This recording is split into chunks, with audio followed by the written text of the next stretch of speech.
ended up going back to grad school and get my master's in aviation management, and got picked up as an air traffic controller.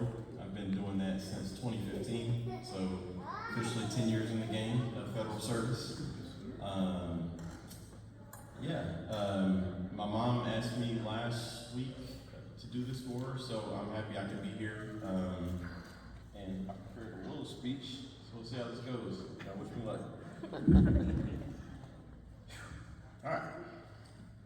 22 years ago, my mother walked into one of the most dangerous schools in the state of Tennessee and decided that every single child inside of it was worth fighting for.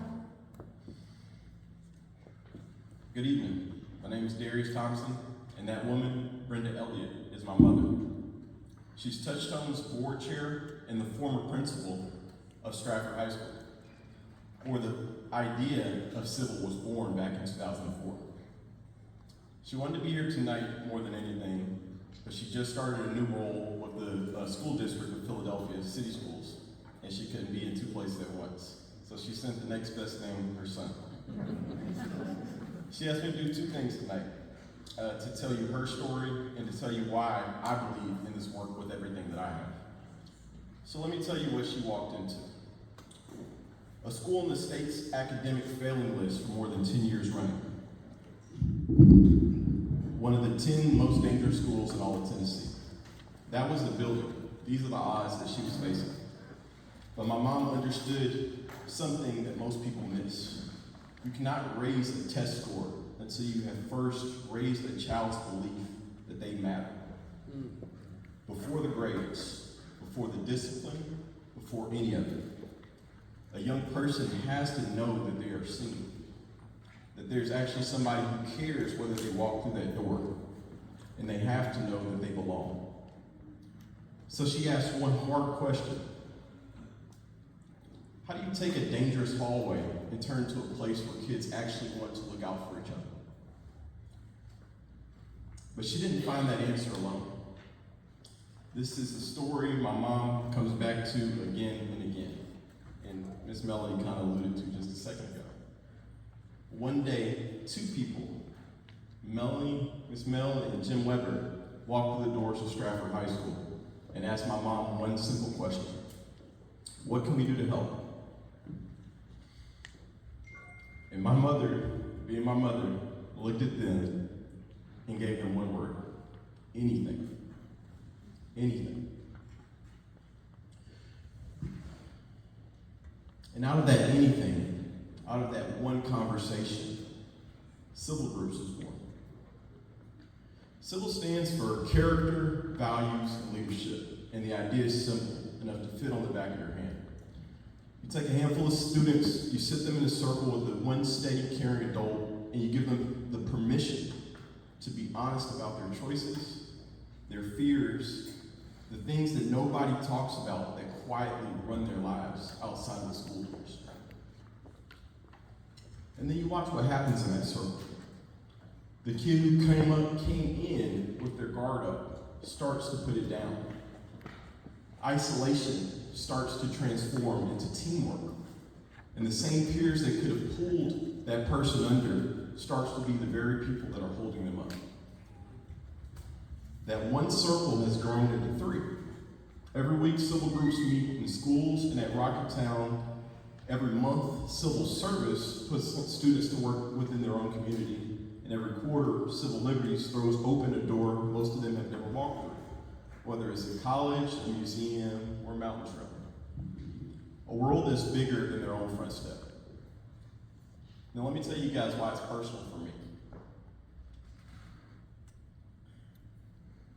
So this just wasn't some secondhand thing. This wasn't, me reading data, me reading studies. This is something I lived. I didn't hear it in a board meeting, I grew up in it.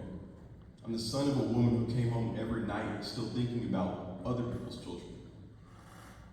I watched her learn their names. I apologize, y'all. I get a little emotional about my mom, because she's amazing. And yes, she is. Yeah, she cares. I watched her learn their names. I watched her believe in kids the world had already given up on, and then filed them away as lost causes. And I watched some of those kids become exactly what she believed that they could be. So when I tell you guys that this stuff works, like I said, I'm not reading a statistic. This is stuff that I've seen with my own eyes. 2 years ago, when I came to this exact event and seeing the graduates come through, the things that they're talking about building character and not just trying to achieve a major goal, but building yourself up as a person, those interpersonal skills. Because I think oftentimes we tend to define success in these terms, whether it's financial or us reaching some sort of professional goal. And I think that in general, that's where society has moved towards. And we need groups like this to build those interpersonal skills that, like empathy, where you care about other people, like the ability to, what one of the children were saying earlier about speaking up when something's bothering you. Those are skills that some of us adults need, and they're getting a head start on it. This is just very important stuff. So look around this room, class of 2026. Right here, right now, these young people, they didn't beat the odds by luck. It wasn't chance. Someone along the way, somebody chose them. The caring adult chose to show up. A small group chose to hold them accountable. And somebody decided that they were worth it. Every child deserves that somebody. But here's the truth. There is no somebody without you. And by you, I'm talking about y'all who are not the kids. These groups don't run on good intentions. They run on the people in these rooms. Deciding that the next kid, the next school, is going to find a civil group waiting on them.